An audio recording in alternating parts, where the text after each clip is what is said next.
Welcome back to the Beast Game Podcast. This is a review for The Baba Man. It's directed by Stacey Title. She has done Let the Devil Wear Black.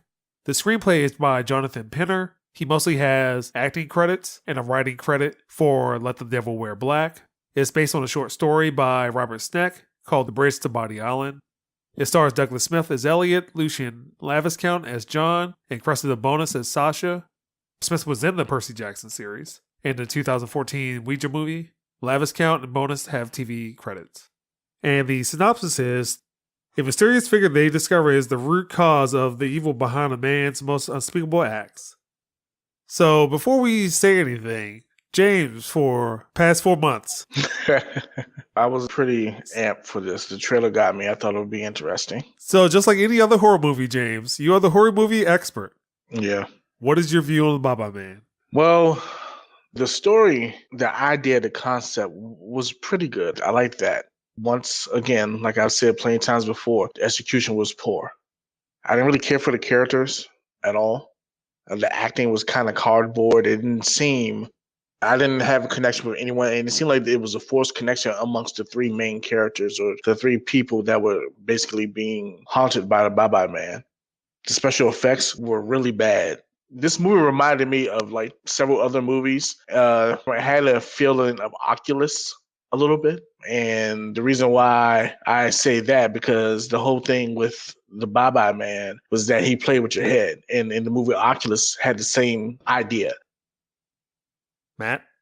I thought it was a pretty fun movie. Kept you guessing till the end, although once you got to the last, I'd say 10, 15 minutes, you kind of figured what was going to happen. It wasn't a bad movie, especially with people you've never known before or have seen in previous movies. At least I haven't anyway. I thought it was a pretty fun movie. Now, it wasn't the greatest. I didn't expect blockbuster per se, not even anywhere close, but kind of one of those movies to pass the time, and I wasn't too disappointed. James, eviscerate. All right. Eviscerate, really? No, see, the special effect, it was one part in this movie that I found laughable. And Matt, you could probably agree with this. My Batman's dog. Oh, yeah, that was yeah. See, that was pretty bad. My Batman's dog would look horrible. It looked like pork chop. It just looked so bad. And then there was a part where his dog was actually in like a closet in the actual bedroom. You just saw eyes. I thought it was a cat at first, man. Right. It looked like cat eyes, but it's just so funny because it looked so fake. Only thing special effects wise that looked good in this movie, I like the makeup of the Baba Man. It was played, I think the Baba Man was actually played by Doug Jones, and you know he's known for having roles like this. He's known to have roles that have a lot of makeup, weird gestures, and because he's a tall, skinny, and kind of gesturous man, because I think he went to mime school or something like that. So that's what you saw when you saw that. The guy, I mean, his face. I can see why you said that because Saw had the pig man. Yep. So yeah, but I didn't think about that. He kind of reminded me of the vampire, the main antagonist in Blade 2. Yeah, that dude had some long arms, man. His arms went to his kneecaps. That was probably actually. I wouldn't be surprised if that's Doug Jones, like full Doug Jones with probably with some prosthetics. He played. He was in Hellboy, right? Huh? Yeah, he was Abe Sapien. Did it remind you of Babadook? Somewhat. But to me, they dropped the ball in storytelling. To me, they had a good story. I mean, you could build off of this story. Yeah, easily. And they didn't.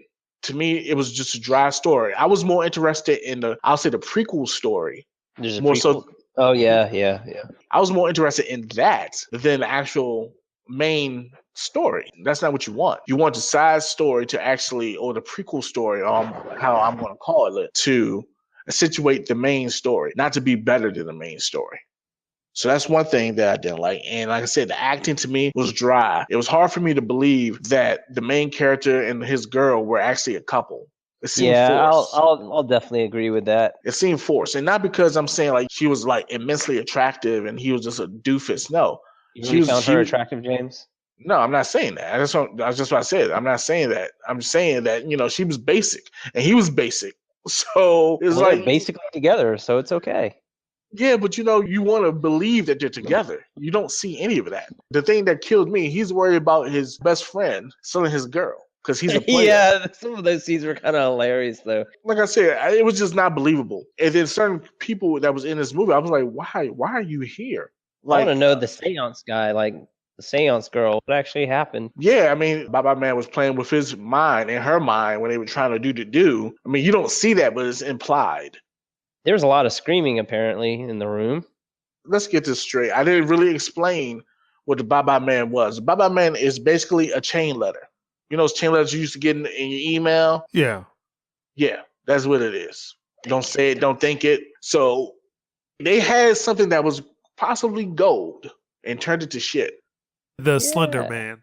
I think they were actually going for that, but it's kind of more so they call him like a Grim Reaper. So in essence, if I was to find out his name, like you could just like if you find out his name, it's already in your head. Point blank. That's why I say don't say it, don't think it, don't say it, don't think it, because it's already in your head. And then every time you think it, he gets closer to you. And he'll make you see things. And in essence, and somehow it ends up killing you. James, this is a question for you. Mm-hmm. You are always talking about tension. How was the tension in this movie? I didn't feel any. It wasn't there. All right, Matt. And walked out. The same question. I'm an average horror fan. I'm not as in depth as James is. I thought it was about average. All right, so I have a question for both of you guys. So I'm Okay. going to go to James first, and I have a different question for you, Matt. So, James, is this Yeah. better or worse than Lights Out? Wow. Okay. I believe that Lights Out was better than this. Okay, Matt. Okay. Yeah, Lights Out was better than this. I agree that with is James. that is a hard thing to believe, but I agree. I For gave Matt. it a pretty decent score. better or worse than Purge election year? Oh, better than Purge election year. Anything was better than Purge election year. All right. So let's get into scores. So, James, what score would you give the Baba Man?